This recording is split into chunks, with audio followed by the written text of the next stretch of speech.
Amizao raha mamory anareo fianakaviany vadiko. Fa misaraka zahay. Fa teo aloha izy be voka. Ka tsy sahiko no misaraka taminy. Amizao izy teraka. De mamory anareo fianakaviany aho manontany anareo ny amin'ny zaza. Ho niza moa ny zaza izao. Ho amin'ny rainy sa ho amin'ny reny. Tao beara tany androia miteraka. Tokony ho tao misy andohany taon 120. Raha tsy manompo no anarana nomeny raiko aho.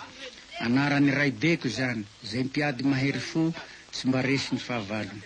Vao teraka nefa, dia nisaraka ny ray aman-dreniko, ary neny tokony ny taiza. Gentilisa ny fianakaviako rehetra, ary nakahala fatratra ny fivavahana kristiana, indrindra fa le neny tokony ny taiza.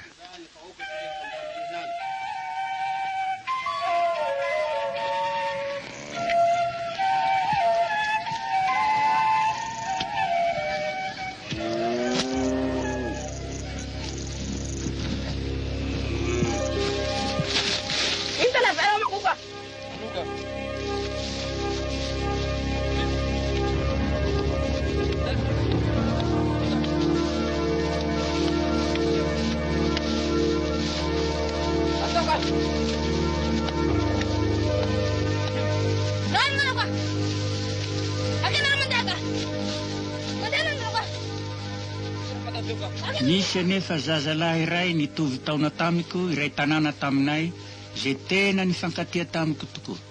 Robena no anarany. Io sakaizako io no mitarika ahy ho tonga kristiana. Nanambara tamiko zay mba fantany momba ny fivavahana kristiana izy. Sady nampianatra hira sasany koa. Ino ty vaovao re? Tsy misy vaovao firy loatsy. Taibara sy hitahita. Hita avao raha fa tsy mivaovao.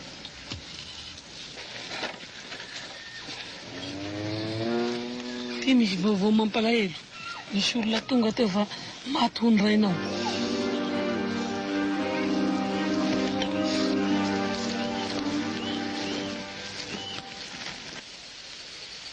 Izahay vovoka ho analahy manjakariva.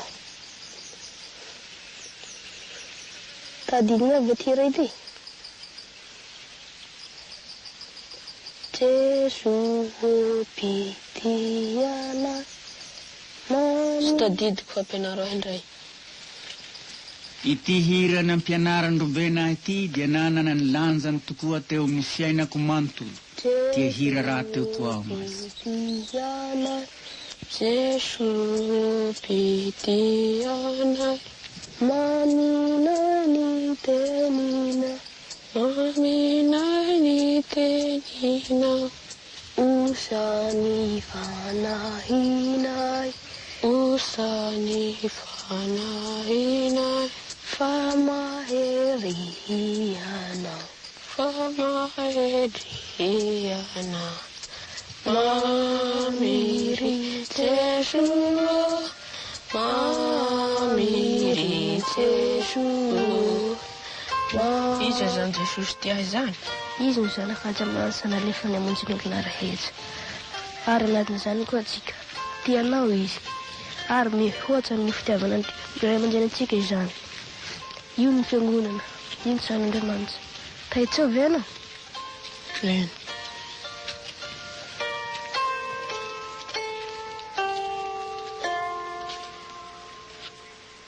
Io ve ny sarin'i Jesosy.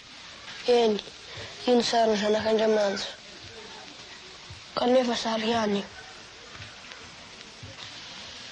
Jesu, pia Mamina ni teninao, usah ni fanaina, famaherianao.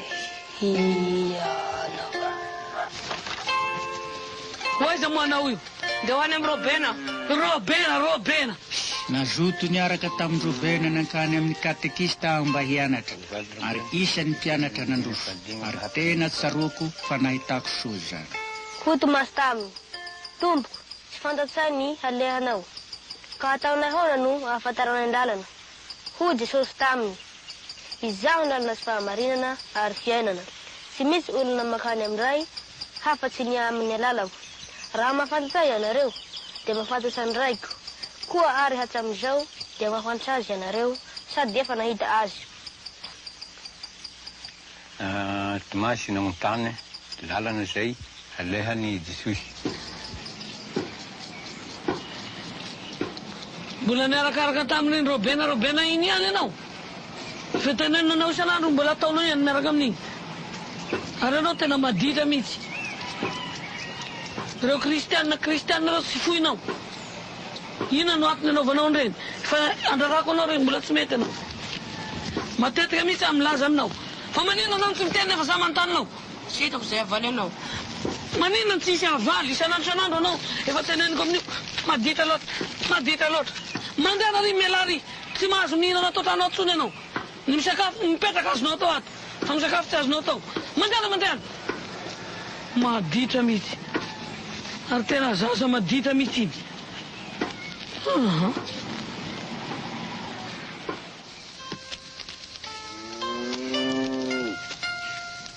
Akory kya? Sofa ao.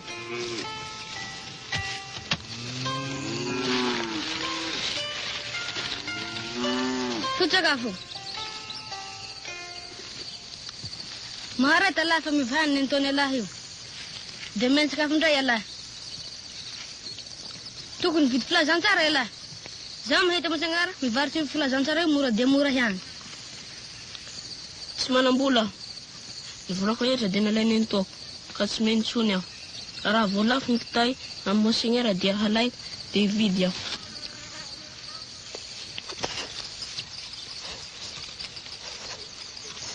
Dia vidy kitay. Ohatriny ny kitay. Tahaka ny vidiny san'andro ihany. Mansoa, tao eto azafady. Dia vidy filazantsara fa tsy manana. Mahafinaritra.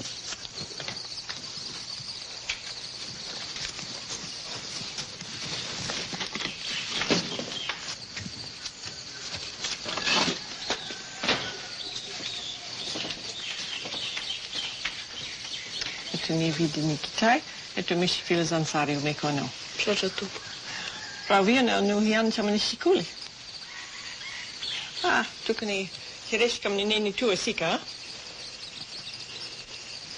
Misaotra tompo.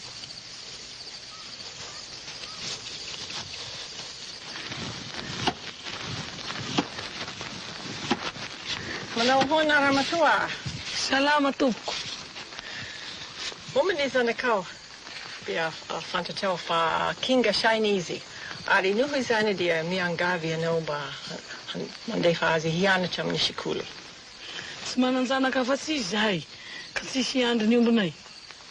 Fantatrao fa araka ny didiny fanjakana zao, tsy maintsy mandefa azy mianatra.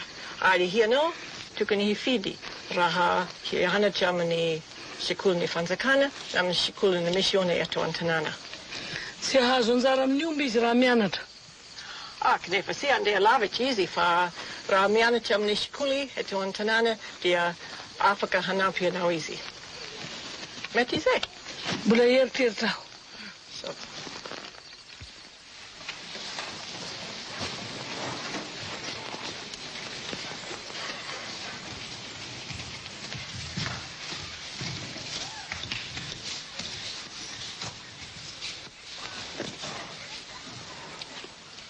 Tsara ny asa nila. Mahafinaritra. Tohizo. Ary tokony hianandrano tantely ala. Veloma ela, mereka cuma pagkaida. Veloma.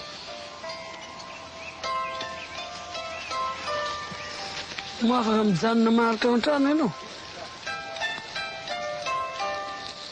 Andeha ho any Fort Dauphin aho. Maty aho.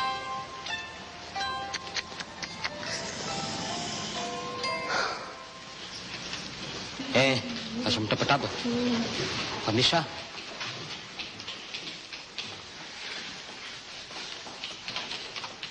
Tena tsara ty. Ataovy ny tapany faharoa. Ianao mbola misy diso kely, avereny.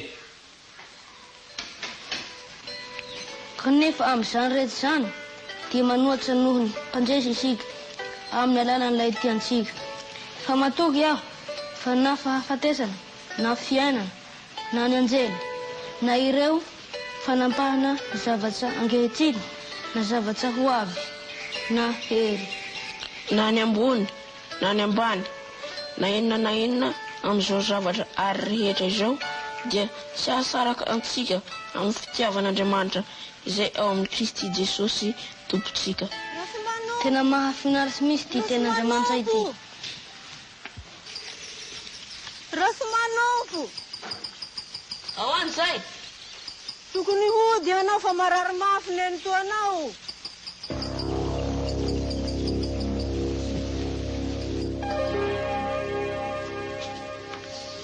Efa tonga raha tsy manompo.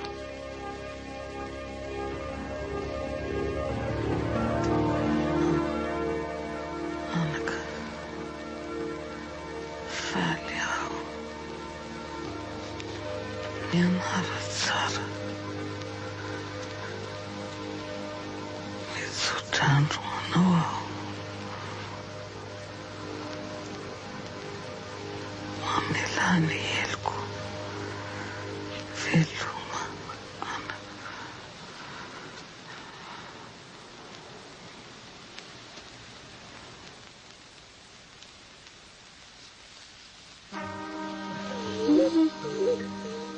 Tsy hay lazainy antsony ny alahelo. Nanampitrotraka koa ny latsalatsa nataon'ny fianakaviana. Zay ny hevitra fa nataoko nahafaty mento.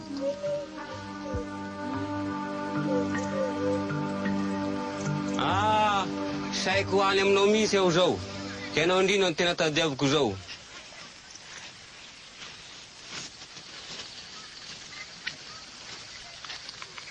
Nahazo telegramo tamin'ny missionnaire tany Mantately aho zao. Ka tokony hiverina hianatra any Mantately ianao zao. Tsy hiverina antsony aho, tsy hianatra antsony aho. Zany ihany nahafaty ny antoko.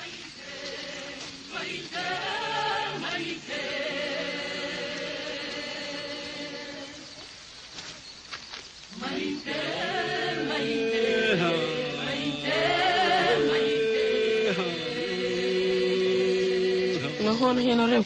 Hoaiza moa ianao? Mandehana ianao mela teto a. Fa avy aminao hianany nahatonga ny antoanao faty. Tsy laiko. Mba velao aho rehanatsika ny antoko. Janonao missionnaire zay tianao zay? Agny ny fidinao? Mifona aho. Mifona. Mba velao aho rehanatsika ny antoko.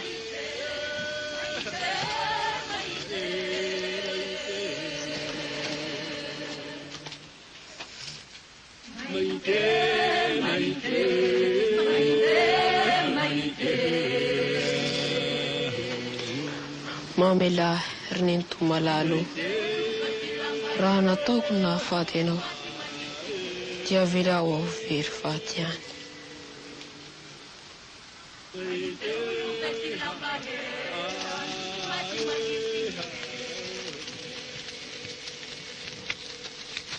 Tsy nahazo nanatrika ny fandevenana ny nitoko aho fa nalefa hiandry omby tany an-tendrombohitry belenalena.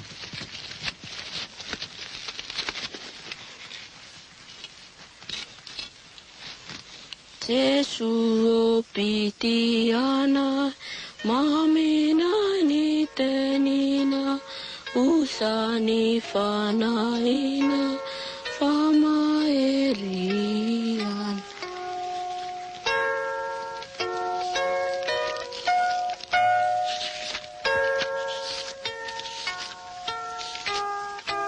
Naniry ny verina hianatra tany Mantatily indray aho, nefa tsy nanaiky ny direktera raha tsy efa vita batisa aho aloha.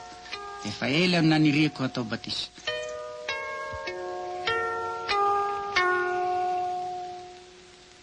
Tsy ho haiko hadinoina mihitsy ny krismasy iny, izay nanaovana batisa fa tena nitondra fahasoavana ho ahy. Ataoko aminao ny mariky ny hafizaliana masina eo amin'ny handrinao sy eo amin'ny trantranao ho famantarana fahino an Jesosy Kristy Tompo izay voahombo tamin'ny hafizaliana hianao. Rasy manompo, manao batisanao aho amin'ny anaran'Andriamanitra Ray sy Zanaka ary Fanahy Masina. Amen.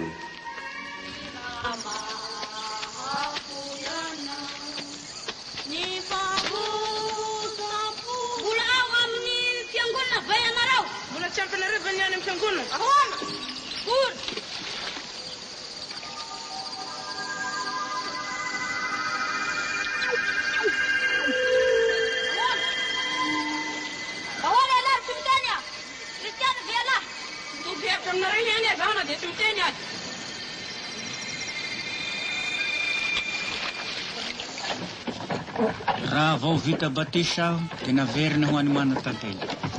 Pastor Robert ao nanatitra tany. Tsy mbola fantatro ny momba ny fandavan'ny Peteran'ny Tompo, kanefa tsaroko fa nisy fahotana lehibe vita. Efa vita batisa aho ary tokony ho sahy hijoro vavolombelona ka ilaza zay tena hevitro. Nefa nisy feo nibitsika tao amiko milaza fa tsy mampaninona an'Andriamanitra izany. Tsaroko anefa fa feo ny devolo izany. Marina tokoa fa diso ianao, tokony ho nizoro ho vavolombelona teo anatin'ny ireo namanao efatra teo amoron-drano ianao. Kanefa fantatry ny Tompo fa ny matanjaka indrindra dia misy fotoana izay mampalemy azy. Ary arak'izany no voalazan'ny Baibolisika manao hoe raha miaiky ny fahotansika isika dia mahatoky sy marina Andriamanitra ka mamela ny fahotansika sy manadio ansika ho afa amin'ny tsy fahamarina rehetra. Vela ny helisika. Ino ary ny tokony hataoko pastora? Mibeba amin'Andriamanitra ka mangataha famelan-keloko aminy. Azoko atao ve izany amin'izao fotoana ankehitriny izao? Eny, tsy ferana fa azonao atao izany.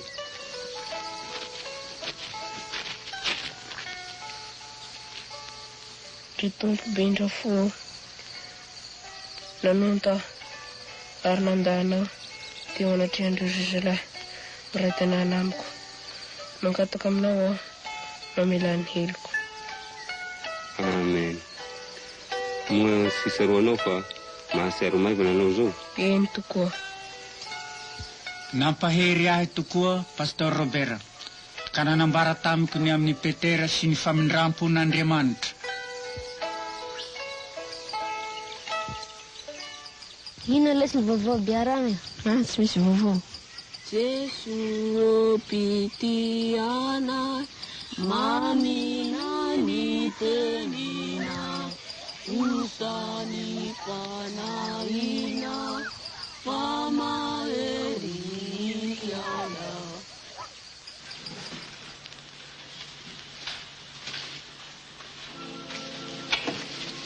Nindali? Berat? Salatku sana. Asmanun bangkiti ke bahkan belati salah sekilas.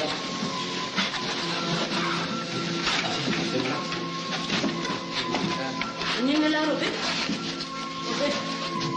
Ini melah. Ruben. Ini melah Ruben. Ruben. Ini melah. Ruben.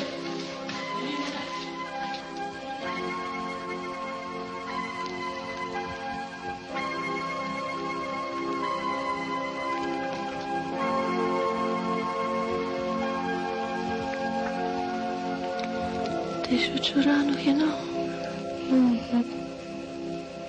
Hitana vez.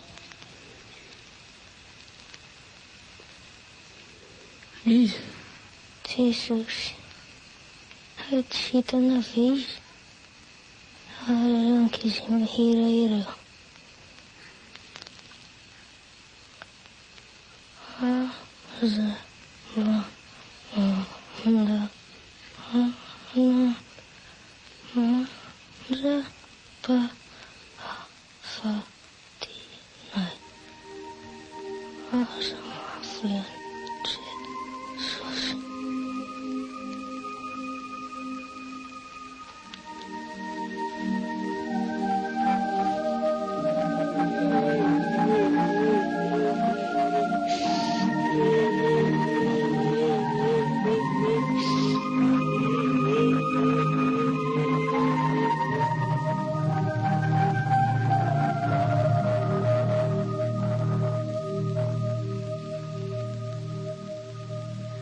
Ny fahafatesandrobena dia nitondra fiainana vaovao ho aho. Ndray hariva raha nanao fotoam-pivavahana araka ny fanaonay izahay, dia tsaroko ny vantana tamiko ny antso ny tompo hanao ny asany. Ary voavela ny fahotanao. Ary nandray ny feo ny tompo aho hanao hoe, izy no hirahiko, ary izy no handeha ho irakay. Dia huizahu, intiahu, irahu ahu. Saruaku faiti teni shaya iti dia niasa tatu ampuku raha bula tanura ahu. Ari nahatunga ahi hanulu tena huanandria manacha. Kua henui sara. Fameti huan sui nandria manacha kua hianareo tanura. Hiasha huazi. Mangat ka nau kasha hivavak. Ako hivavaka sika rehetra. Jesosy tompifaliana, arotsay aminay ny fitahiana, mba hiditra ato am-ponay tsirairay izay ny teninao masina izany. Amen. Nasehon'Andriamanitra tamiko ny fahazavana, ary natsony aho hitondra izany ho any amin'ny toerana mbola ao anatin'ny fahamazinana eto amin'osy, indrindra eto andro.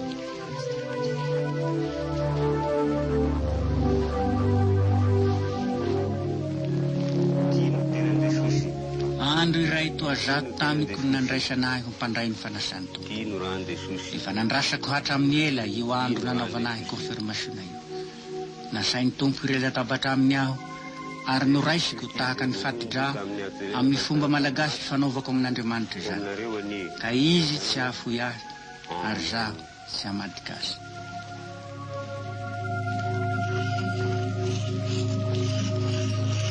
Manona dada Salama anak, pecha. Tugas lo ianao? Yeah. Yala sasa. Yeah, sasa sendiri. Voan na anaka dan nufinao aho. Fa ane urianan. Dia ulasa filuhan Kristiana ianao. Ary zao anaka, nahita vady honao aho. Kristiana pese dada to. Avorazana. Be umbi. Be tany ambolena. Ary zao, izy no hikarakara ny fanambadiana.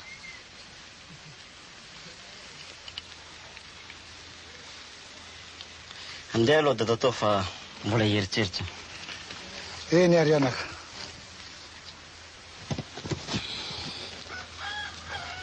Fa izao aza manao ela loatra fa sao dia lasa niava.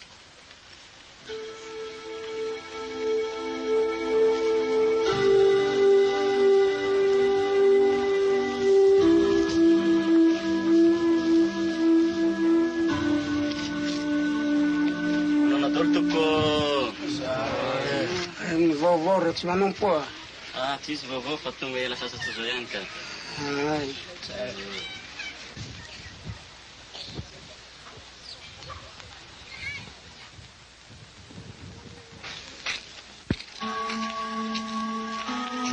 Sinekeny fieteretako ny anambady vehivavy mpanompo sambo. Kanefa tsy nanahy aho fa napetrako teo am-pelatanan'Andriamanitra ny zavatra rehetra. Ary tsy diso fanantenana aho fa nahazo valimbava.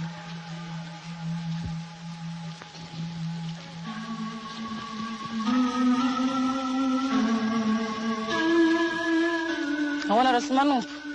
Sawa famsasatuko. Reko nifikashanireo havanao hampanambadinao vehivavy mpanompo sampy. Manampy anao am'izany aho raha tianao. Manana zanaka vavy 3 izay kilasy mandry amin'ny misona aho.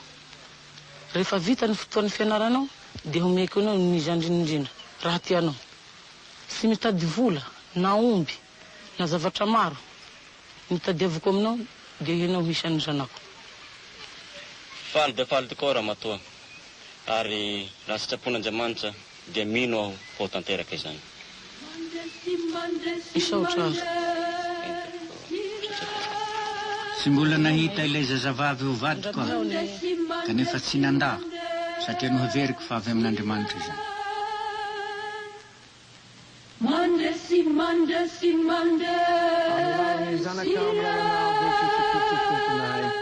Amen. 3 taona taorian'ny fianarako tao amin'ny sekoly biblika dia natao ny fanambadianay. Kainareo aniny Tompo, ka hanomenareo fiadanana. Amen. Miarahaba nauto. Miarahaba nauto.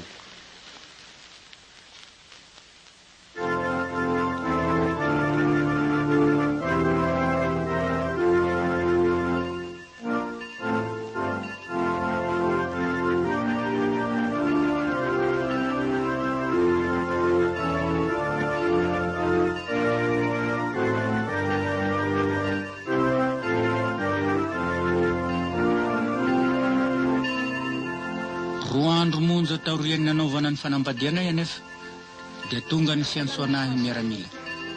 Voatendry ho an'ny manakara nanao ny raharahany sy maotiny. Raharaha mafy izany nefa nikiry hanaraka ihany.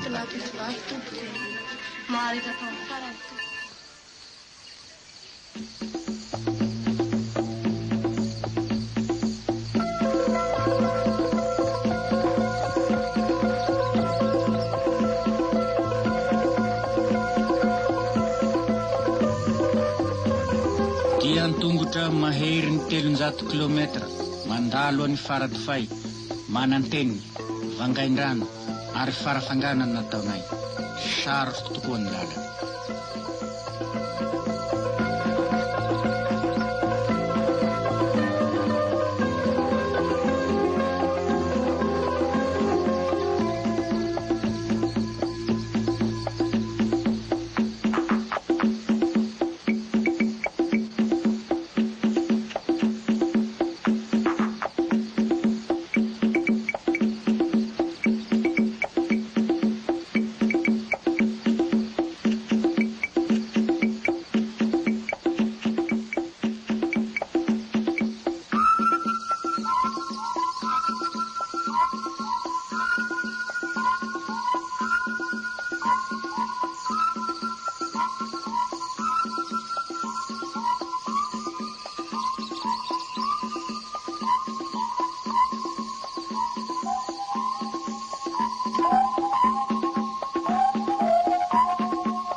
Vao niala ny manantenina nefa izahay dia narary mafy ny vadiko.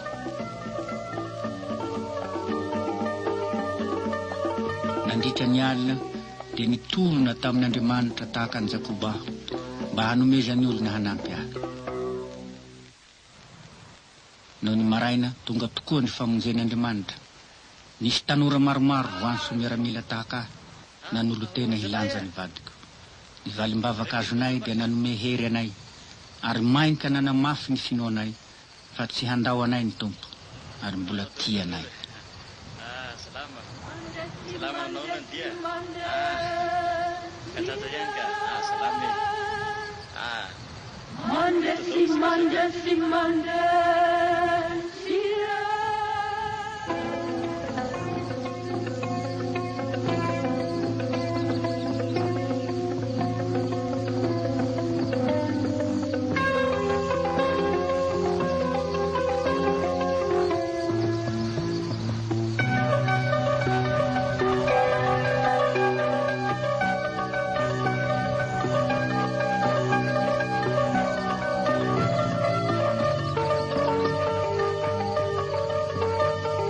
Nandeha tongotra herinandro zahay va tonga tany Manakara ary vao afaka 2 volana monja dia notendreny indray ho any Tolongoina izay tokony ho 200 kilometera avy ao.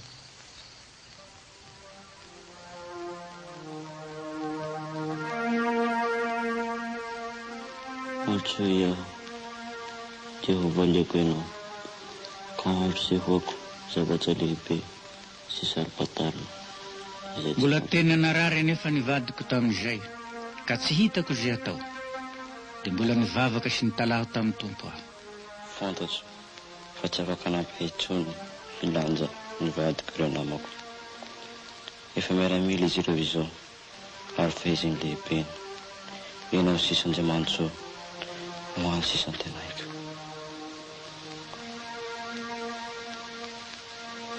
Na dia kely aza ny finoako.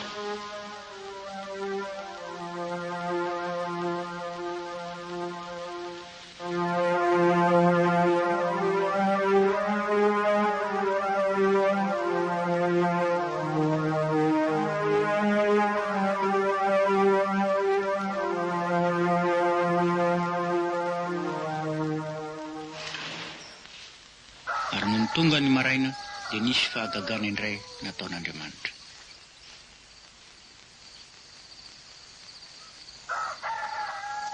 Aiza ianao? Manana Ramatoa. Aza matahotra fa hiaraka aminareo aho. Efa henon'Andriamanitra ny vavaka nataontsika. Salama tsara aho afaka mandeha. Faly aho. Misaotra an'Andriamanitra ary andesika amin'ny firenetatsika. Feno fisaorana an'Andriamanitra izahay noho ny fitahiana lehibe sy ny valim-bavaka mahagaga azony.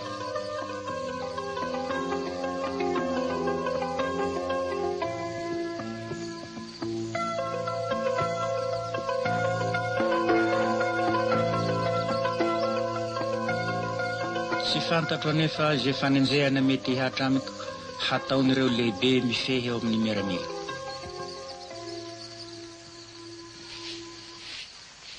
Viens.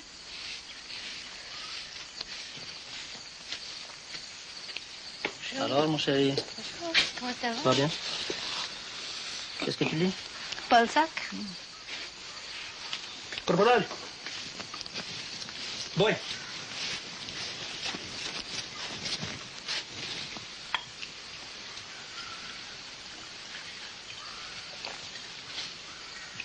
Nahoana sy ty misaotra? Kristiana madama, fa tsy misaotra. Zany ve? Noho ny maha-kristiana ve tsy misotro? Eny mon lieutenant. Tsy maintsy lahy milaza an'izay anatrehako. Hafa kely. Zaho aza fa za. Ary lehibe noho ny lahy. Nefa tsy mivavaka. Ny fivavahana le tsy fandrebireben'ny mon père sy ny pastora. Anambakahana olona. Bahalainy vola. Malahelo aho fa voafitaka lahy. Tsy voafitaka akory mon lieutenant. Fantatro izay inoko.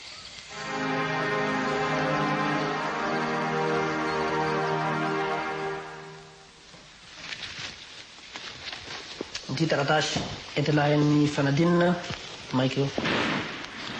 Efa rehefa be mon lieutenant ny andro. Ka miakavy lasa tao rapitsy mararantena. Maika dia maika io raha io. Entilahy zao. Hitanao mon lieutenant. Fa raha tsy be ny andro. Koa Miaramila sy mahalala toetr'andro. matahotra mon lieutenant. Matahotra. No avera fa kristiana sy matahotra ninona. Kanefa raha tsy maharo any lahy ny Andriamanitra lahy dia entro ty mba hirova lahy tena.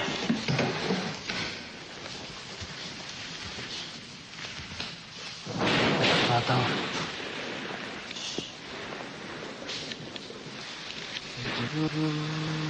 Na dia tao aza ny tahotra sy ny tebiteby dia nitodika tamin'ny tompo aho ary nametraka teo am-pelantanany diako.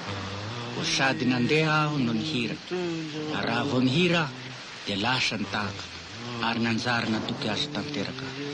Io hira io dia hira mamiko izay nohiraiko isaky ny misy mahatahotra aho. He Jehova, mpiandry ahy.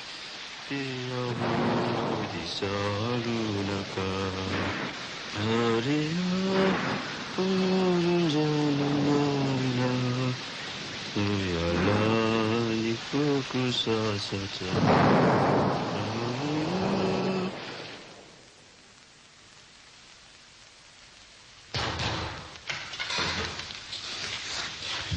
Misy na mo Sir Jean?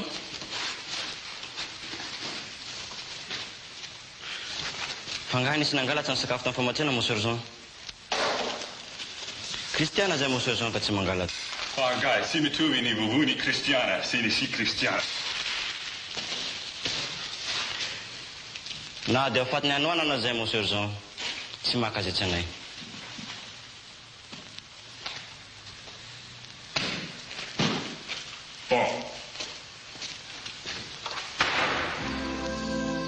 Aza matahotra fa tsy nisy raha tsy nataoko.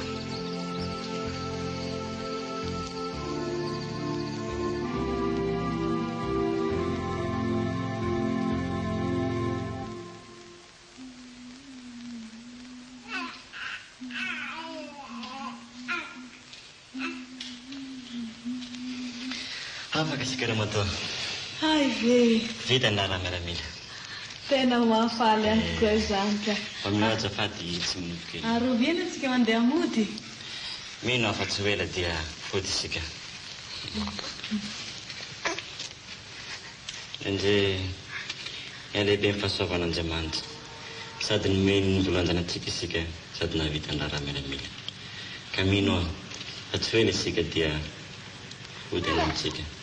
Tsara izany. Izy raha vorona ento manaraka anao.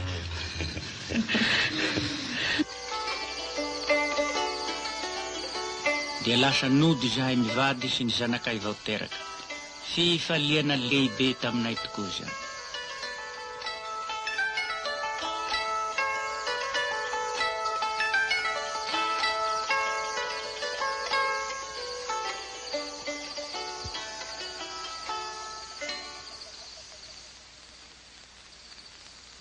Rehefa nanao ny asan'ny katekista nandritra ny 3 taona dia nalefa hianatra tao amin'ny kolejy pastoraly tao Ivory Fianaransoa.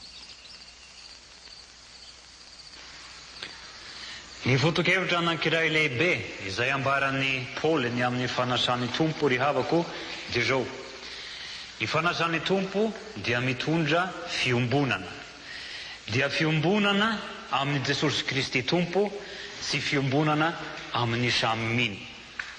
Tsara ho marina fa io fiombonana io dia hataon'ny Paoly ho tena zavatra manan-kery na manahona no tsy hoetrisay ny mpandray izay manatona ny latabatra.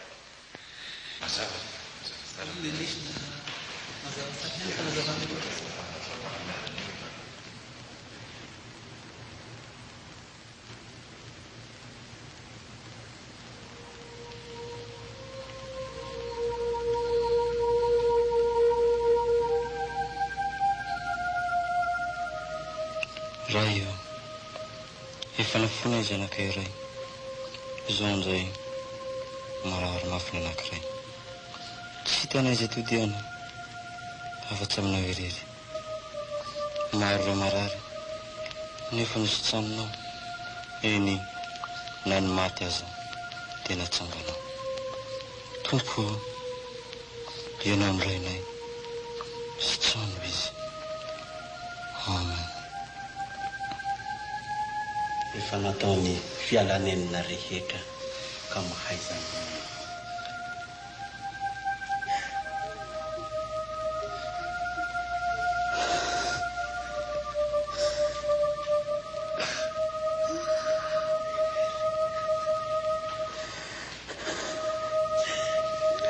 Azafady indrindra tompo aminareo mivady. Misy zavatra kely ho lazaiko aminareo. Mosy mpianatra amin'ny kolejy pastoraly ianareo? Azafady tompo fa sy izaho no tokony hampianatra an'ireo satria ianareo no tokony hampionana sy hampahery ny hafa. Mizaha toetra anareo Andriamanitra ka mahaiza mampionana sy mampahery. Mahaiza mionona tompo.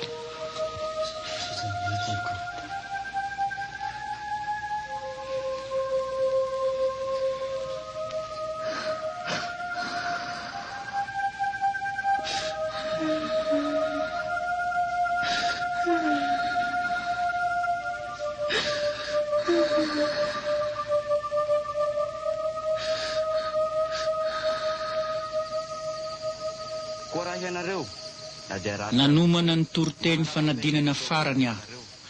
Akoro ny hatairako raha nahazo ilay taratasy milaza ny teny ho toriko. Satria niteraka adiny saina tamiko izany teo anatrehan'ny fahafatesan'ny zanakay. Ny anjara azoko manko dia ny lioka toko faha 1/10. Ny fotokevitra dia ny hoe mamaly vavaka Andriamanitra. Ny vavaka mafy aho mba tsy ho faty ny zanakay. Nefa maty ihany izy ka moa marina ve fa mamaly vavaka tokoa Andriamanitra. Andriamanitra, ompio aho tsy hotako ilazaina. Fantatsao fa efa nikaroka lalinao nefa tsy manan-kambara.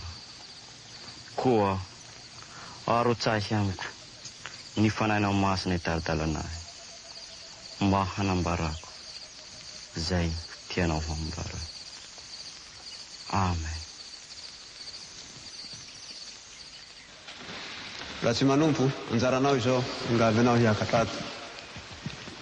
Tsy nahafapo ahy izay rehetra nomaniko ka dia norovitiko. Ary ny vavaka mba hanomezan'Andriamanitra ahy ny hevitra ho toriko. Gaga avokoa ny mpampianatra rehetra sy ireo mpiara-mianatra amiko. Raha nahita fa tsy nitondra fa tsy baiboly aho. Noheveriny izy ireo fa misy zavatra manjo ahy. Raha vao niakatra ny polipitra nefa dia tonga tao an-tsaiko ny fotokevitra ho toriko dia ny hoe mamaly vavaka Andriamanitra. Ary hoy zaho aminareo, mangataha dia homena ianareo, mitadiava dia hahita ianareo, dondony dia hovohana ianareo. Fa izay rehetra mangataka no mahazo, ary izay mitady no mahita, ary izay mandondona no vohana. Dia manome toky Andriamanitra fa hamaly ny vavaka izay tao aminy, koa tsy tokony salasala fa ho sahy manjakariva isika ny ngataka aminy. Manamafy izany izay ambarany Jaona toko 4:7 manao hoe, ary na inona no hangatahinareo amin'ny anarako dia hataoko izany mba hankalazana ny ray eo amin'ny zanaka. Matetika nefa tsy araka izay tokony hangatahina ny valim-bavaka. Noho izany dia mihevitra ny olona fa tsy mamaly vavaka Andriamanitra. Zao anefa nolazainy soratra masina araka ny lioka toko 1:10 manao hoe, koa raha ianareo na dia ratsy aza mahalala hanome zava-tsoa ho any zanakareo, tsy mainka avany ray izay nandanitra no hanome ny fanahy masina ho an'izay mangataka aminy. Manambara izany teny masina izany fa Andriamanitra dia mpamaly vavaka ary tokony hatoky sy hino azy tanteraka isika rehefa mivavaka. Ka mehy ny fahotany izay manohitra sy hanambara familan-keloka amin'izay mibebaka, hikarakarana ny marary sy ny mahantra ary ny tsy manan-kiahy sady koa ampionina ny malahelo. Rehefa voatokana ho pastora dia niasa tao Beara toerana nahaterahako, tanteraka ny fivavahako. Taoriana dia voatendry hampianatra tamin'ny sekoly biblika.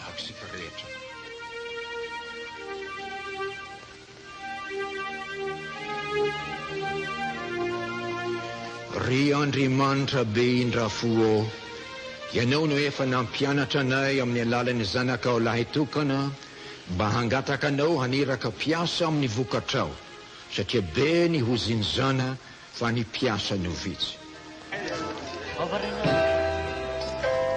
Tsy ela taoriany ady lehibe faharoa dia nitsoka ny rivo-pahafahana ary nisy hafanampo sy fihetsiketsehana politika vaovao nitaky ny fahaleovantenan'i Madagasikara. Tsy takatry ny saiko mihitsy nahatonga ny anarako ho voaresaka tao amin'ny fivorian'ny antoko MDRM.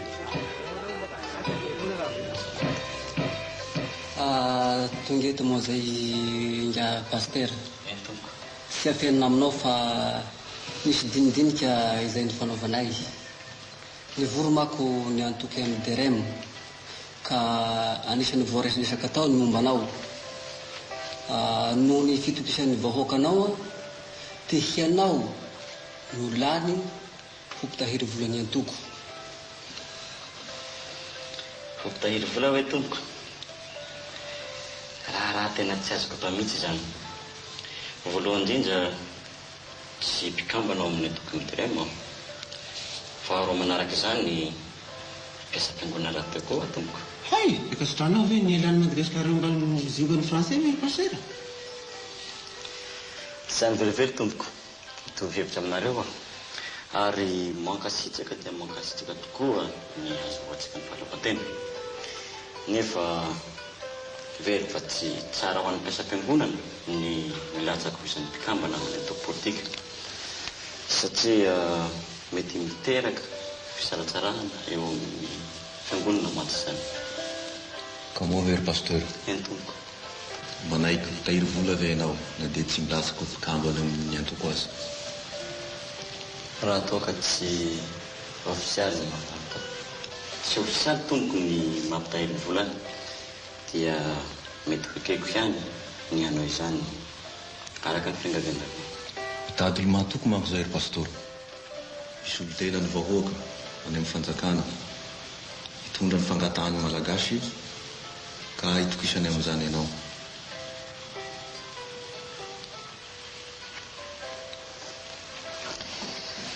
Sarotsarotra ihany tompoko amin'ny mahampitonja fiangonana ary araka izay volazako anareo dia tsy mitovy firan-kevitra avokoa ny olona rehetra.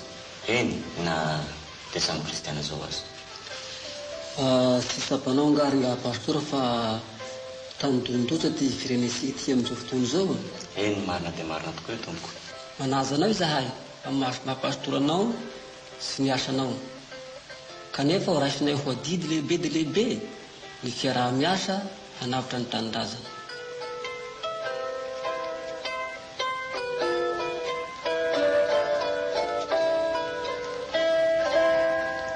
Marina monsieur l'administrateur fa raha tsy manompo ny kandidana fidina sy ho tena ny faritra Piansiny ho Antananarivo.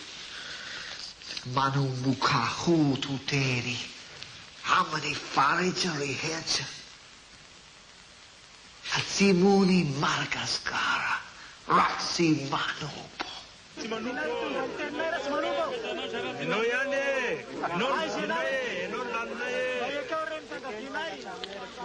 Tsy mbola nisy izay fotoana na tsy arovako ny alehibe ny fitiavanao Andriamanitra.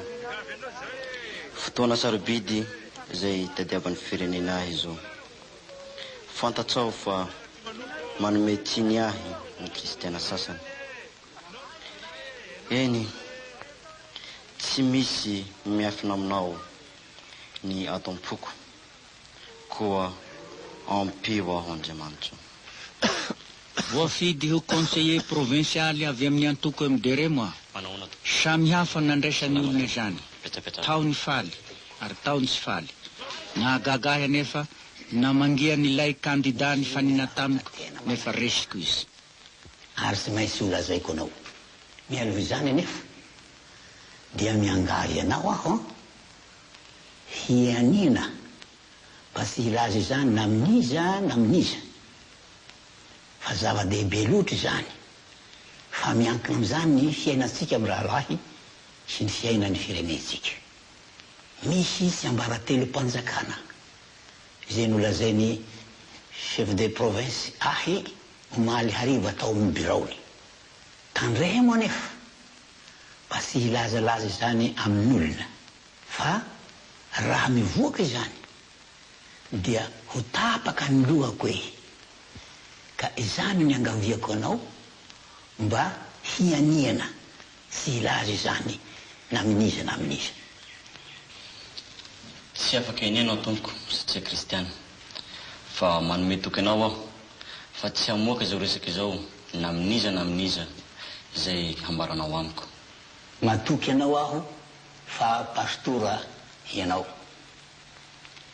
Noho ny mahatandroy antsika ro lahy dia atahanavitra anao aho.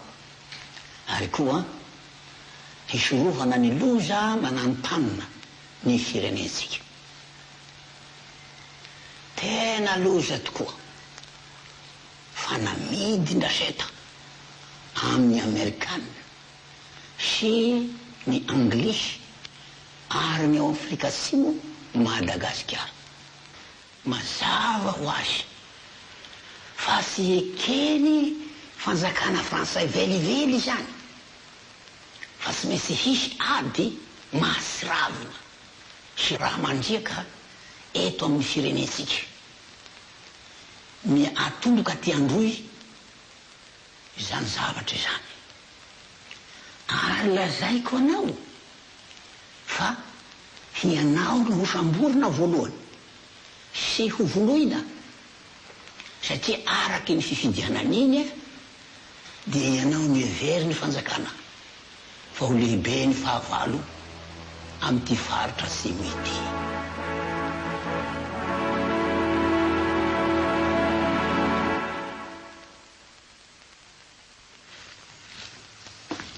Howdy tompoko. Mandrosoa tompoko. Manaona tompoko. Sary fa misaotra tompoko.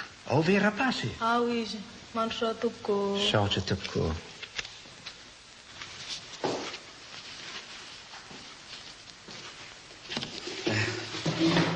Manaona tompoko. Sary fa misaotra tompoko. Fetsafetsary tompoko. Saotra tompoko.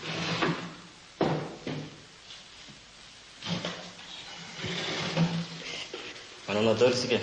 Sara fa misaotra tompoko. Manao ny ankizy. Tsara fa misaotra tompoko. Zany hoe ny antony amangiako anao dia misy resaka kely ataonsika rahalahy. Tompoko. Fa ny fiangonana rehetra sy ny filohan'ny fiangonana rehetra dia samy manaiky fa tsy mety raha sady mpitandrina ianao ny mpanao politika. Ahoana moa tompoko no tsy lazaina roa tena ampiandohana izany. Raha tao matsy ka nampisafidianina dia tsy misy atakaliko mihoatra ny mampitanjana. Fa ankehitriny dia sarotra amiko manao izany. Zany hoe azonao atao ny mifidy amin'izy roa, na ho mpitandrina na ho mpanao politika. Mifidy hoe azafady tompoko, efa nifidiny vavaka solon-tenany aho. Ary koa azonao atao ny miala amin'ny andraikitra ny fidianany ianao. Maharatsy laza eo anaty vavaka sy ny fanjakana izany tompoko. Indrindra fa ny kristiana izay entiko. Tsy tokisan'ny olona intsony aho, ary mampalahelo dia heveriny toy tsy manana azy damosina. Raha toa ka tsy hametra-pialana ianao, angamba tokony hiala amin'ny mahapastoranao, satria raha miandany amin'ny antoko politika anankiray ny mpitandrina dia sady ho tafintoany ny sasany no ho vaky ny fiangonana. Tsy ala mahapastora mihitsy aho tompoko, ary io no raharana ny lorako tena mananjamanitra. Tsy misy asa hafa atakaliko anio, nefa raha alanareo mahapastora matsy aho dia raharanareo izany. Iray tanindrazana malaky. Diavanareo an'ity tanindrazana malalatsika ity. Nakaka isika.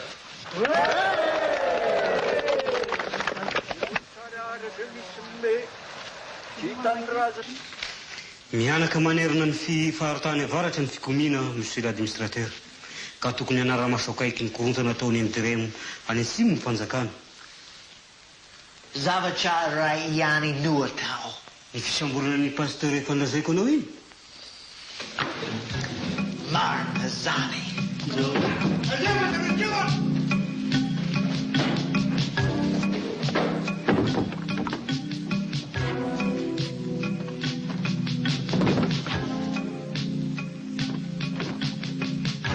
Tena tsy misy fisalasalana mihitsy ny mombanao. Hitanao amin'izao fa tena tsy misy vidiny mihitsy ilay fifidianana anao teo amin'ny fifidianana teo.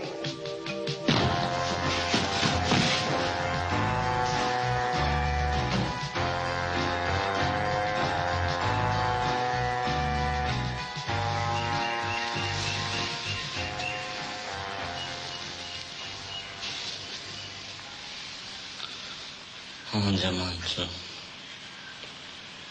tsy fantatro ny antony. sy ny avaran'izao ny any fantatso dia zanakao aho ary eo am-pelatanana tsy misy zavatra mety ho tonga amiko ka tsy fantatso omeo hery aho lahy eo azoko mijoro na inona itsana na ho faty na ho velona. Amen.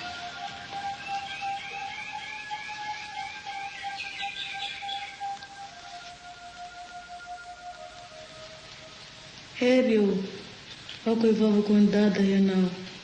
Jesus antio dada. Amen. Ino ny hira tianao ry anana? Jesus mpamonjy mahira. Ndao ary hiratsika. Ori Jesus mpamonjy mahira, Homani indrindrana, kareraka ukamina uve ini fukusaru nani ratsisa itu pujiru vidila larisaiku kambaru vidifusinia.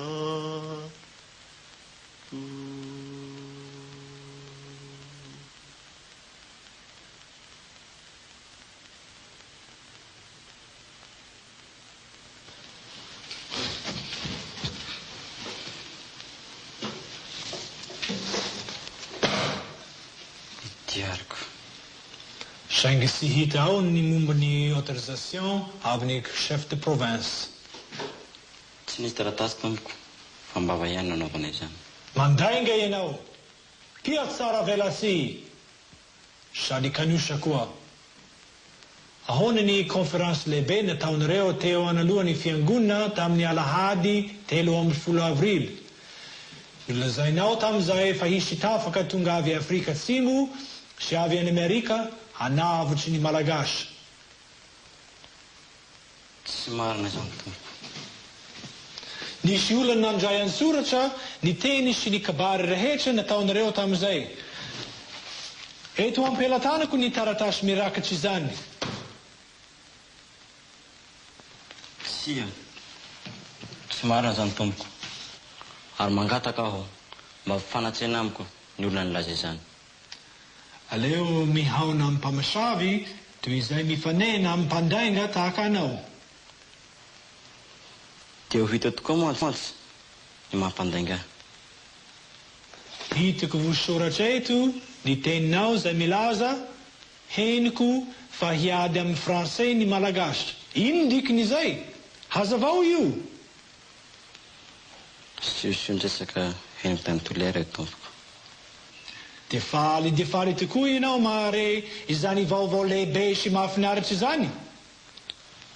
Tsia, olona tsy tiady aho fa ampitory ny filazantsara. Pia tsara velatsy ianao, lainga avao no avoaka ny vavanao.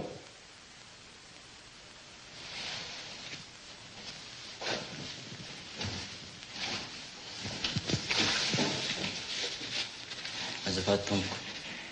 Inona? Fa te hanana baiboly aho. Hatao inona? Efa natakalanao tranomaizina ny fiangonana. Raha kristiana aho, raha olana tia baiboly, dia ny marina no ambariko.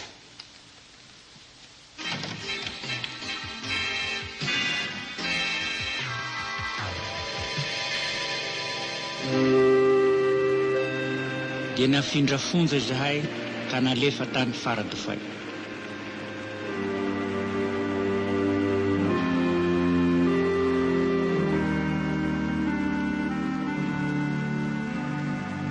Pastoro! Ahoana izay? mampianatra soratra masina anay ve ianao? Tsy misy baiboly e. Atao ahoana ny fianatra soratra masina? Ato ny baiboliko. Koa amin'izany satria efa nohamarina tamin'ny finoana isika, dia aoka isika hanana fihavanana amin'Andriamanitra amin'ny alalan'i Jesosy Kristy Tompontsika. Tamin'ny alalany pastoro no efa nahazahoantsika fanantenana amin'ny finoana amin'izao fahasoavana toerantsika izao. Koa dia aoka isika hifaly amin'ny fanantenana ny voninahitry'Andriamanitra. Ary tsy zany ihany fa aoka isika hifaly na amin'ny fahoriana azy. Satria fatantsika fa ny fahoriana no mahatonga ny faharetana, ary ny faharetana no mahatonga ny fahatsara-panahy voazahan-toetra, ary ny fahatsara-panahy voazahan-toetra no mahatonga ny fanantenana. Misy gajamary tompo miangavy amin'ny mpianatra soratra masina. Tsy azo atao izany. Ny katolika ihany mahazo lalana hanofy tompom-bavana ary ny alahady ihany. Fa nahoana noho ny katolika ihany no mahazo lalana hivavaka? Ny ankabeazany amin'ny derem dia protestanta avokoa.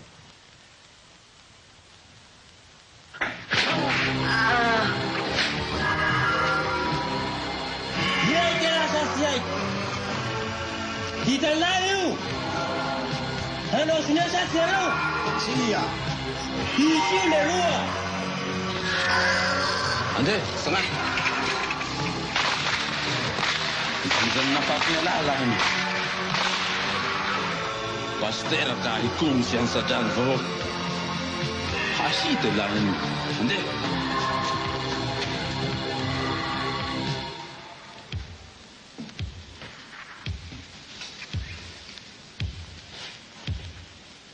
Hitady fomba metimety kokoa aho hanandratana ny fanahiny alahy ho any amin'ny tany tsy misy lainga.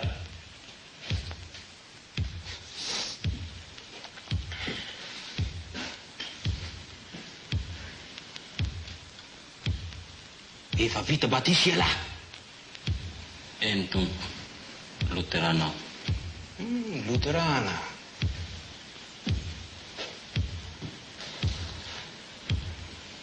Misy gadry nataony alahy batisa ve tato?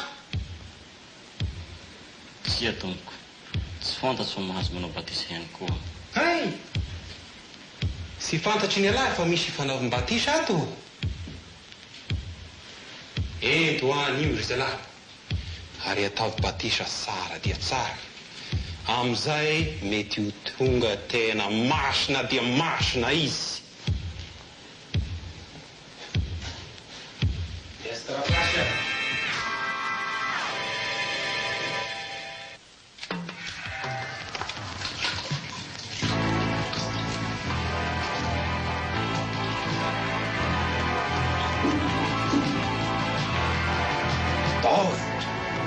Mafy dia mafy ny fampijaliana natao anay tao an-tranomaisy. Tsy haiko tantaraina ny fampijaliana natao tamiko. Ino no antony idiran'ilay MDRM?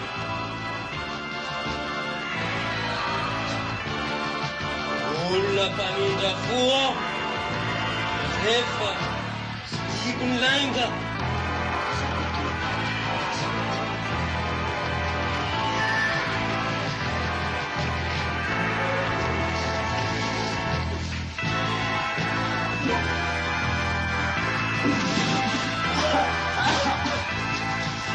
Olay ohatran'izany anjoany ahy. Ary mety aparany fahafatesana. Gasao! Inona ny tetik'areo MDRM? Gasao!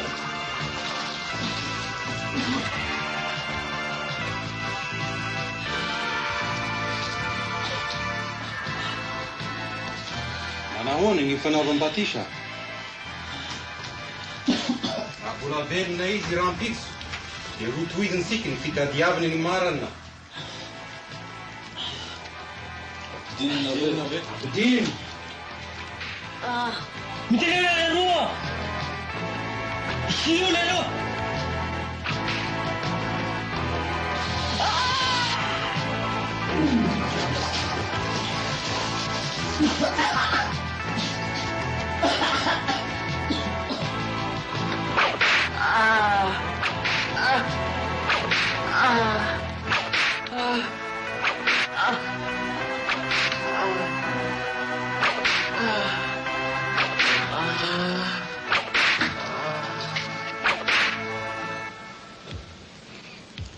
Raha ny marina tompoko tadiavinareo fanjakana dia izay no azoko ambara nefa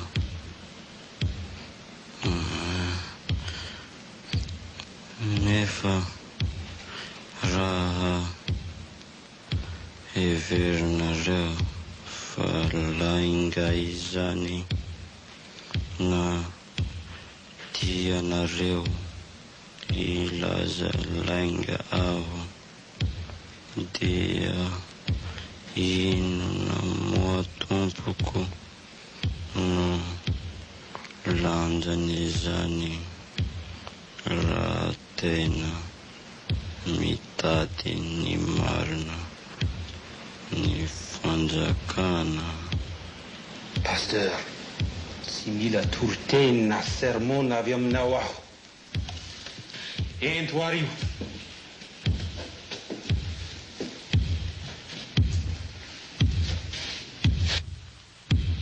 Izao no tsapako nisongadina raha mbola tao an-tranomaizina. Andriamanitra ny tompony fiainana sy miaro azy. Tsy misy zavatsoa mihoatra noho ny vavaka. Voafetra ny fotoana azo antsika manompo azy. Sy lany hamamiana ny tenin'Andriamanitra.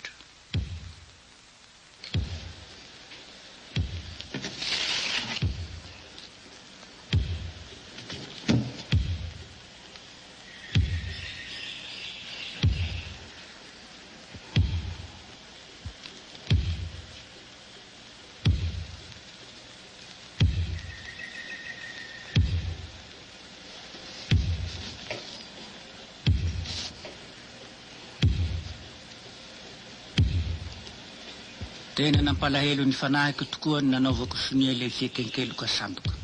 Fantatro anefa fa raha tsy nanao izany aho dia ho faty tamin'iny andro ny ihany, ka tsy ho fantatry ny taranaka teoriana ny marina. Tsy nampaninona izy vokatry ny fitsarana, na fanamelohana ho faty, na fanafahana ahy tanteraka. Ny hanin'ny riko dia ny hahazoko milaza ny marina eo amin'ny fitsarana.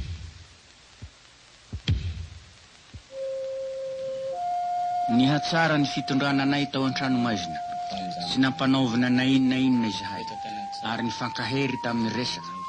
Nisaotra ny tompo no ny herim-panahy sy ny fahasalamana nomeny anay. Azafady, aiza ny efatra ny pastora raha tsy manompo? Varavarana faharoa, nefa 2 minitra ihany azoko menanao iresana ananga.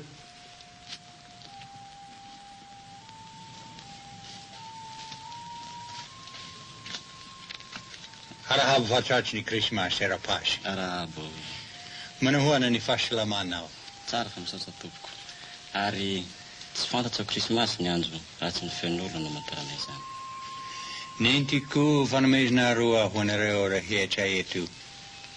Ny voalohany dia bola ao amin'ny chef gardien-ry. Ny faharoa dia ao am-poko. Misaotra indrindra tompoko. Ary momba ny voalohany, misy baiboly sy fihirana maromaro ho anareo rehetra. Misaotra indrindra tompoko. Momba ny faharoa, nangataka fotoam-pivavahana ho anareo efa ela. Tsy nekeny fanjakana mihitsy. Taoriana hoe izy, eny, azo atao, mahazo manao fotoam-pivavahana isa maraina.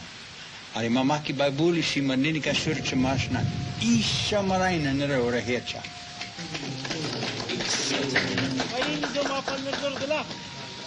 Mitsindrany eo misionera Baiboly sy firana isika ary afaka mianatra sotra masina sy mivavaka. Dia misaotra anao ihany koa tompoko. Veloma tompoko ao.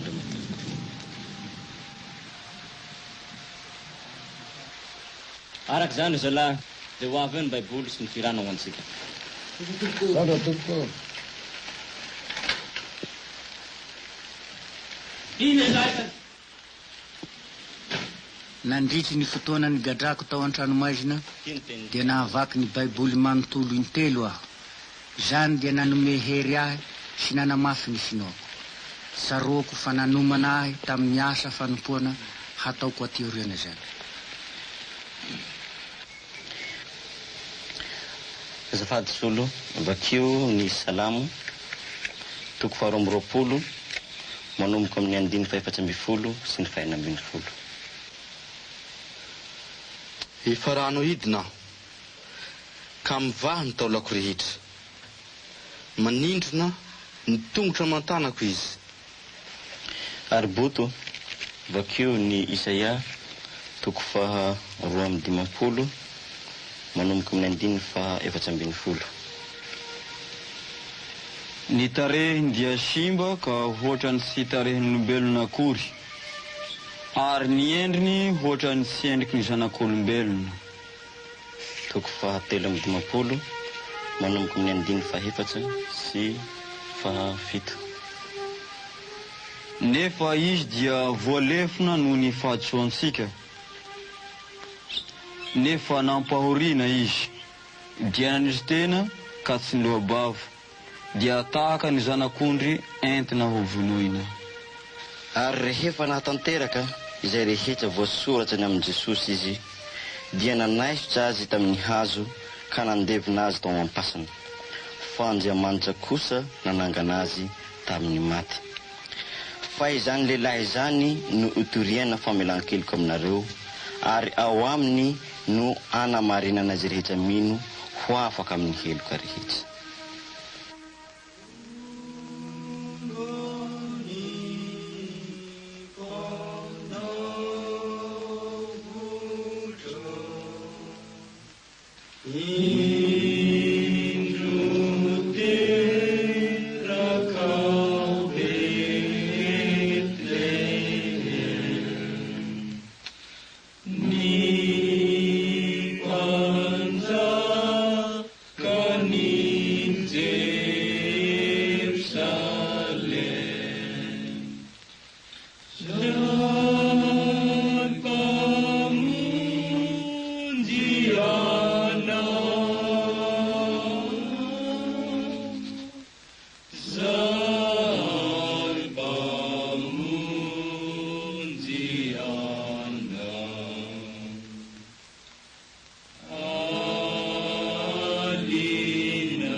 Mahagaga ihany ireto olona ireto.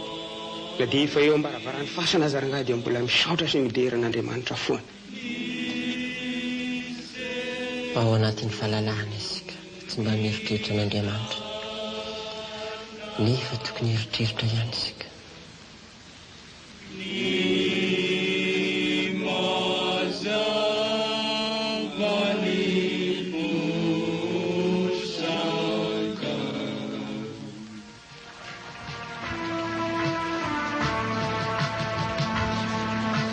Valo ambin'ny folo mirahalahy zahay nalefa tany Antananarivo, natao vavolombelona tamin'ny fitsarana ireo solombavam-bahoaka MDRM. Tsy nety natao fiasana hanamelohana ny mpiray tanindrazana taminay anefa zahay fa ny marina no nambaranay.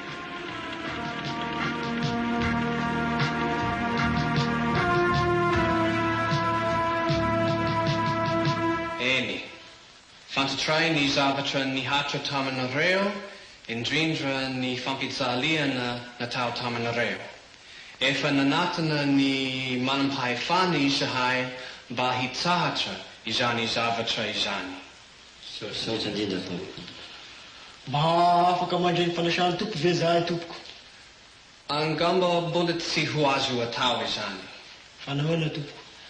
Tsara aloha raha miandry kely, satria mety hahatezitra ny mpitondra izany.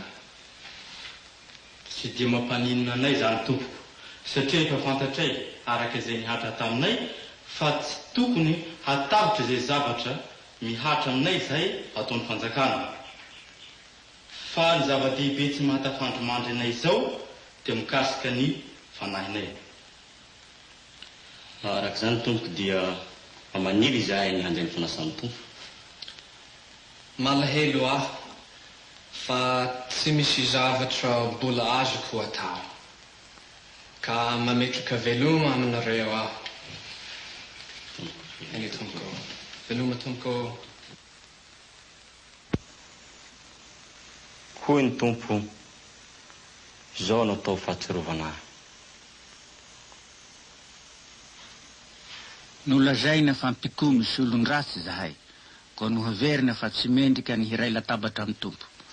Rehefa avy nandiny tena tsara nefa zahay, dia nandray ny fanasan'ny tompo, ary niasa mahery tao am-ponay izany, ka nampahatanjaka ny fanahinay. Tiany tenan'i Jesosy. Enina ny mpikambana tao amin'ny Emideremo no voaheloka ho faty, tahaka ny latsaham-baratra Madagasikara ray manontolo nandre izany. Tiany tenan'i Jesosy. Na dia mafy tokoa aza ny nanjoa, ary sarotra hadinoina.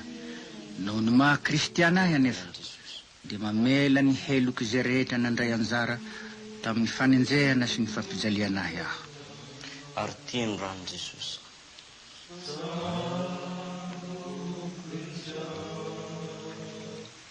Tiany ranon Jesosy.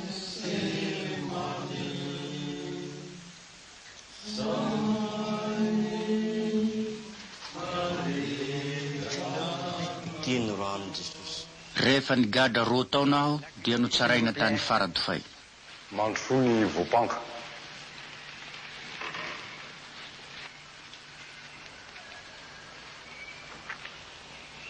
D'après les affirmations contenues dans votre déclaration, dûment signée par vous, vous admettez avoir été au courant de cette rébellion organisée dans le Sud. Et pourtant, vous n'en avez rien dit aux représentants du gouvernement. Araka ny taratasy nosy ny avinao dia nalala mialoha momba ny fikomina tany atsimo ianao nefa tsy nampalala izany tamin'ny fanjakana. De plus, vous étiez non seulement un partisan fort engagé, mais même un des principaux dirigeants du parti MDRM. Et vous avez pris une part très active à ces événements. Ary noho ny mahanisan'ny filohanao tao amin'ny antoko MDRM dia nanana anjara lehibe tamin'izany fikomina izany ianao. Tompoko lahajaina, laviko avokoa izay rehetra voasoratra ao anatin'ny taratasy soniaviko iny. Monsieur le Président, je dénie tout ce qui est écrit dans cette déclaration que je reconnais avoir signé. Pourquoi avoir menti? Et pourtant, vous êtes pasteur. Raha tsy nisoniaviko masy tompoko iny taratasy iny dia tsy afaka nijoro tety tahaka izao aho, fa efa tany ambany rangolahy na tsy hita faty tahaka izay. Nampijaliana mafy aho tompoko ka tsy nafantatsa intsony izay rehetra nampanaovina. Si je n'avais pas signé, Monsieur le Président, je ne serais pas là devant vous en ce moment. Je serais déjà au tombeau. J'ai été torturé à tel point que je ne pouvais pas savoir ce que je faisais. Mahazo mipetraka ny voapanka.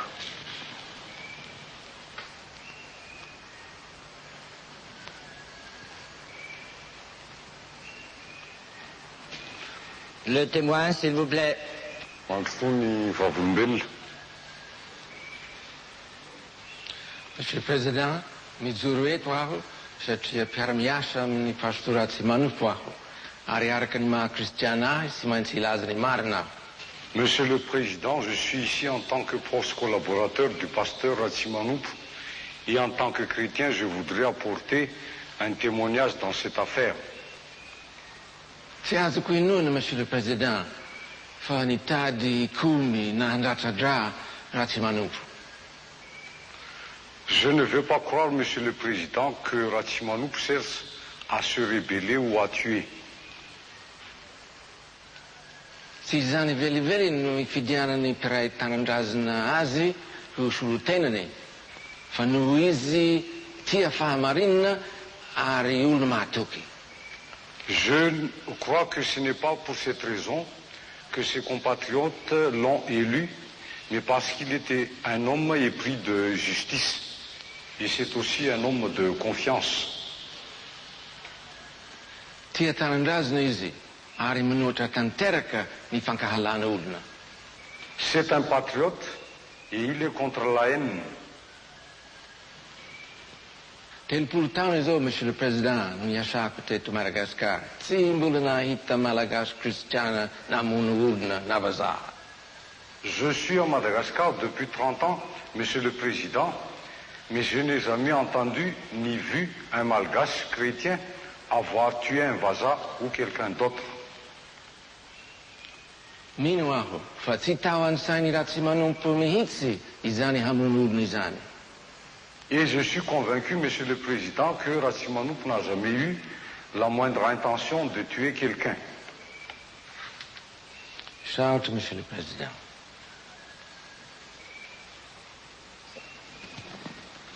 L'accusé, s'il vous plaît. Mantruni Vopank.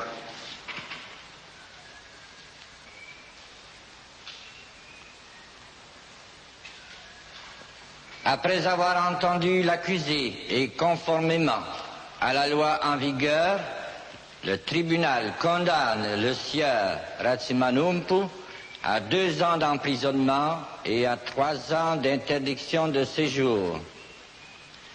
Rehefa noenoina ny tenin'ny Vopanka ary fampiarana ny lalàna manakivy ny fitsarana dia manameloka an'Andriamatora Ratsimanoop 2 taona tranomaizina ary 3 taona antsesitany.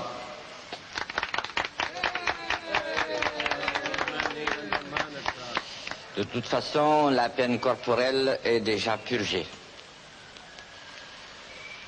Ny sazy tranomaizina dia efa vitany.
Lasa nandeha tany an-tranon'ny pastora Jeremia aho mba hanontany azy raha toa mahazo mandray ny fanasany tompo.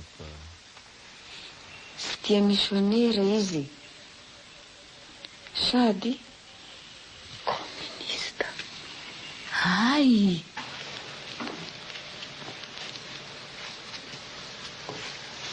Ty tompoko ny masaka.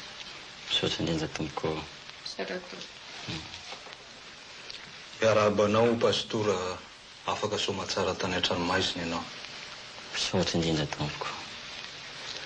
Ary miala tsiny zahay raha toa ka tsy afaka namangy anao tany tamin'ny reny fahavoazana nanjonao reny noho ny fahasarotany ny vanim-potoana tamin'iny fotoana iny. Tsisy tsiny tompoko. Fa ny antony nahatongavako dia te hanontanianao kely raha ataoko azo atao. Eny tompoko? Zany hoe moa ve mbola azoko atao ny mandray ny fanasan'ny tompo? Renay tokoa ny fampijaliana zay nahazo anao tao an-tranomaizina sy ny asa lehibe zay nataonao ary ny fijoroan'ny finoanao. Ka ny momba ny fanontanianao tompoko dia ataoko fa tsy misy antony manakana anao mihitsy ny tsy handraisanao ny fanasan'ny tompo, fa dia faly mandray anao zahay. Satria tompo. Tino rano Jesosy. Tahaka ny fifalian'i Jakoba ny haona tamin'ny Esau ny haravoko, raha nilaza izy fa azoko atao tokoa izany. Efa ela aho mantsy ny tsy nandray ny fanasan'ny tompo tao am-piangonana niaraka tamin'ireo kristiana namako. Tino rano Jesosy.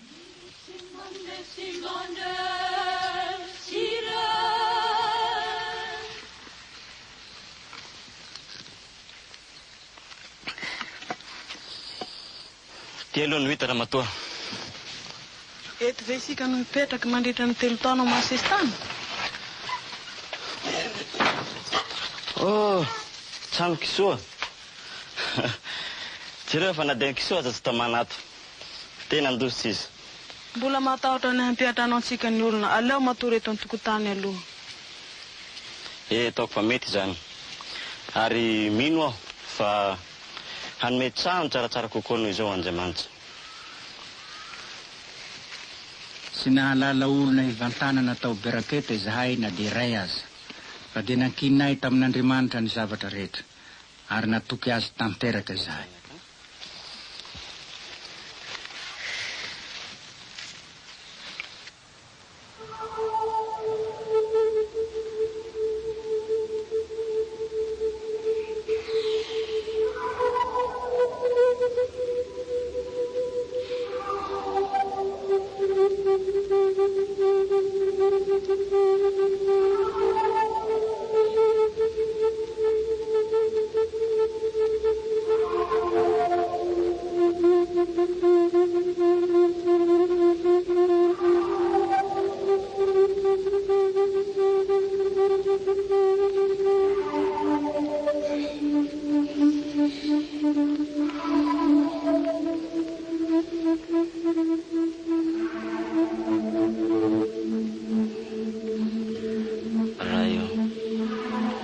Mangatsika be ny andro. Hitanao fa mijaly reto zanako. Tsy hitanay izay todihana afa-tsy aminao ririhany. Mangataka aminao izahay mba miampotofotsy iray na roa. Amen.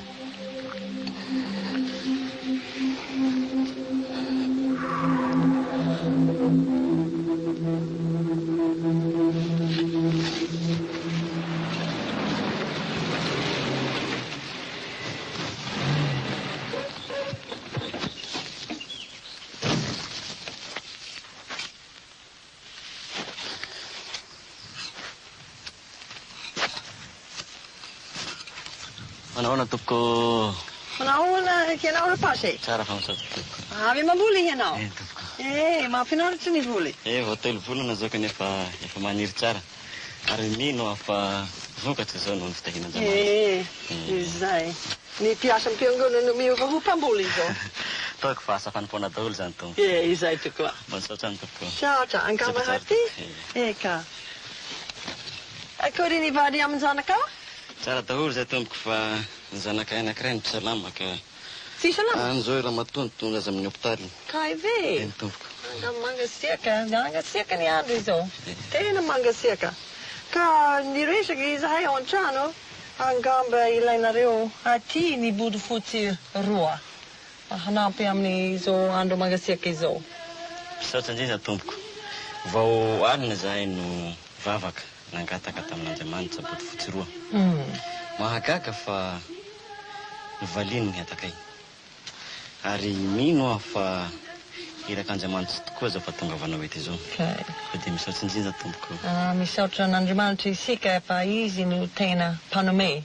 Izy mahay mamaly vavaka. Ka anazy ny dera. E dia maniry soa honareo izahay. Mbola nitohy hatrany ny fahagagana nataon'Andriamanitra taminay. Ohatra, bodofotsy roa no nangatahako, ary tao koa ny vokatry ny tany. Mankina. Oka zay zanaka. Tsy manahy io. Oka zay. Ao, vita izy fa usitrana anao. Oka zay zanaka. Oka zanaka. Apa tsy manahy. Vita. Sotra. Oka zanaka. Sabetsaka tonga. Oka zanaka.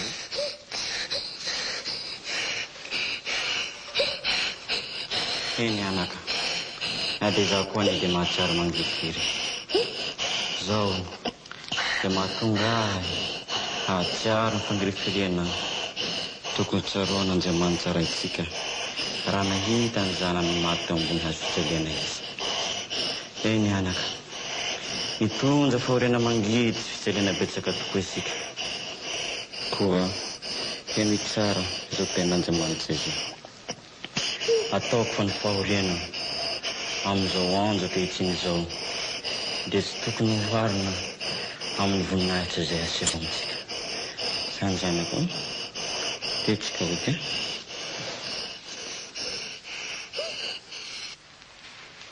Faly aho miarahabanao fa afaka soman tsara. Misaotra indrindra tompoko. Nitondra fahoriana mafy tokoa ianao. Eny tompoko, fa ny tena mafy tamiko dia ny nanjea siosiondresaka nandeha fa nalana tsy ho anisan'ny pastor intsony aho. Anisaho tompoko dia tahaka ny mena rano misy poizina. Kanefa izao milaza aminao aho fa ny konferansy lehibe dia nandany mbola hanohizanao ny asan'ny pastora. Ary raha ny marina no lazaina dia maniry zahay mba hianao indrindra no hisolo ny pastora ambosary.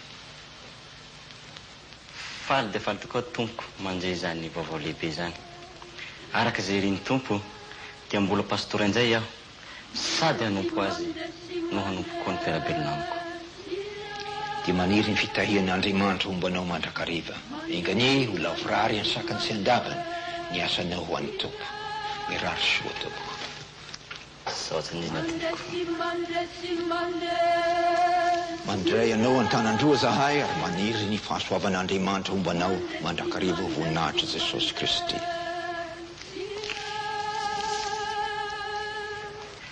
Ry fiangonana malala, amin'izao fotoana izao ny fifaliako dia lehibe noho ny anareo. Andriamanitra no efa niantso ahy indray hiasa eto. Tsy ho takatry ny sainareo ny halehibe ny fahafahako ao amin'ny Kristy amin'izao fotoana izao sy ny fahafahako ara-batana rehefa tsy nanana izany tao anatin'ny taona maro. Amin'ny mahapastora ahy dia omeko toerana lehibe ny fampianarana ny soratra masina. Tsy ho tonga any an-tranonareo aho sotro kafe fa ny famangena ataoko dia ho fitaizam-panahy sy fampaherezana. Nefa tsy ho vitako avokoa ny famangena rehetra fa hanoro hevitra anareo aho mba hahazoho anareo manao izany asa zany koa. Heveriko fa zava-dehibe amin'ny mpitanjona ny fanambarana sy ny fampianarana ny tenin'Andriamanitra. Ary farany tokony hiara-hiasa hanao ny asa fanompoana isika rehetra. Ny zavatra voalohany nataoko dia nanokana fotoana isan'andro hivavahana amin'Andriamanitra. Ary dia nanomana lohorona hiara-miasa hatanteraka ny laminasa isan-karazany momba ny fitoriana ny filazantsara. Tokony fidipitarika ianareo izay tokony tsara laza amin'ny fiarahamonina. Olona manam-pitiavana mahay manitsy tena ary mijoro manjakariva amin'ny fahamarinana ka afaka manampy sy miara-miasa amin'ny pastora.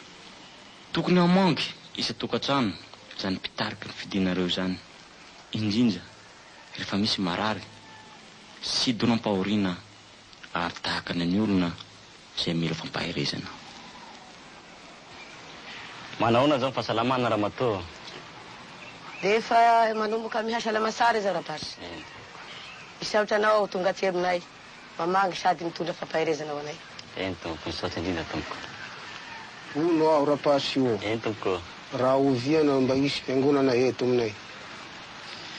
Miankina aminareo ihany tompoko, ary araka izay nolazaiko taminareo dia tokony hifidy mpitarika anankiray nareo, ary zany mpitarika zany dia tokony alefa nareo naraka ny fampianarana Soratra Masina Nambosary. Misy ny fotoana iarahana mandinika ny Soratra Masina kanefa matetika dia vitsy tokoa ny olona tonga. Ka inona pastora ny tokony atao? Ka tsy nanao izay araka ny lazaina taminareo ny nareo ranaivo. Tsy nifidy mpitarika nareo, izay tokony alefanareo hanaraka ny fampianarana atao eto. Efa niteny tamin'ny olona ihany aho fa tokony nifidy mpitarika izahay.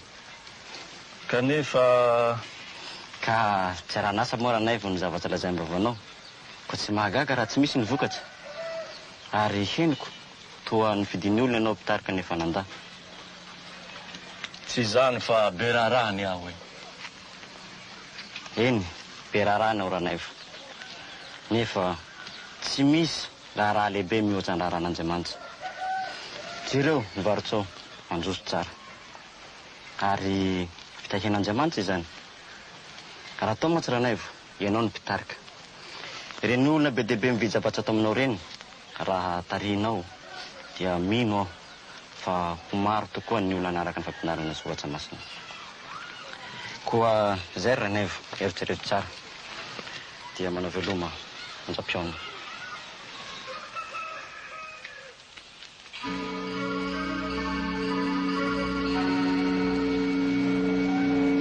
Ranaivo, azafady, ahoana ny amindreo mpiara-miasa, mpiray tanàna, nefa tsy kristianina? Ny andiny fahaenam-bifolo manaraka ny mamaly izany. Manana onjy hafa izay tsy amin'ity valety aho, ary reny koa dia tsy maintsy ho entiko ka ihainy ny feoko, ary ho tonga andeha ray izy sady raha ihany ny mpiandro. Fatantsika fa raha toa ka misy zanako mivery dia mety tsy ahita ny lalàna mody izy.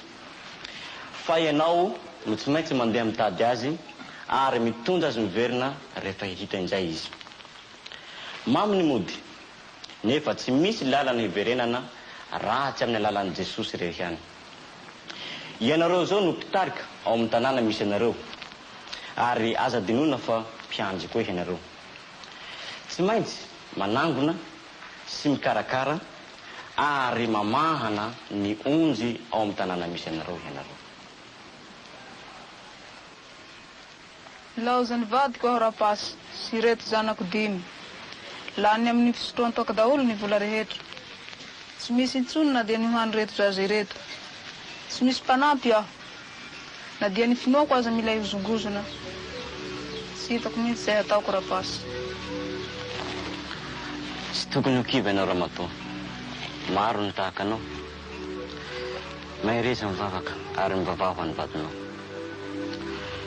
Maro ihany koa ny tsy mananasa nefa kiresaka amin'ny fiangonanao, tady olona hampiasanao na dia tapakandro ihany aza. Mahireza Ramatoa, asa-kivy.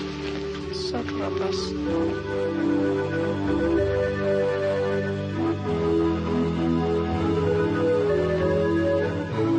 Tsy aomby ny fiangonana satria ny hamaro ny mpivavaka.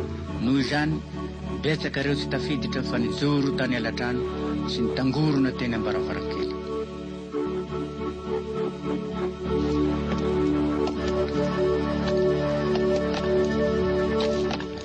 Vaty hanaovan'ino aby reo dadabe?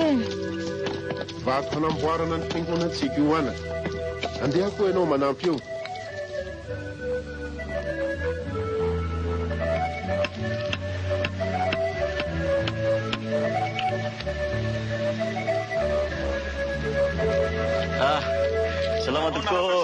Fahasalamana. Tsara fa misaotra. Manao ni anao? Salamat.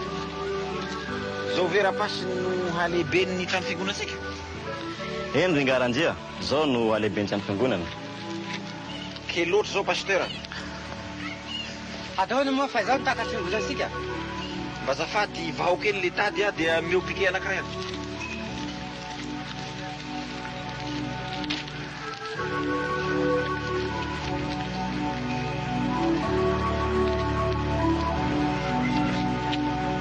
Aiza le piqué teo?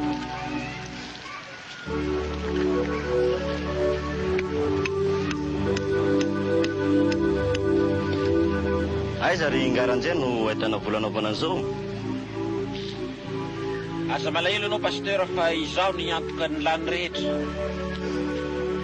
Hotahin'Andriamanitra ny ianao ry ranjia ary minera be ny lany. Satra be dia ranjia.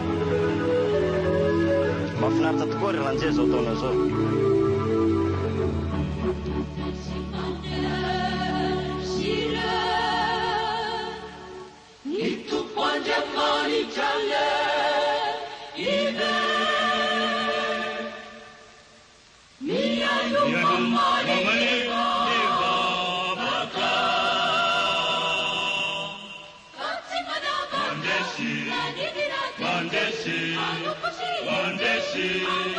Mandesi,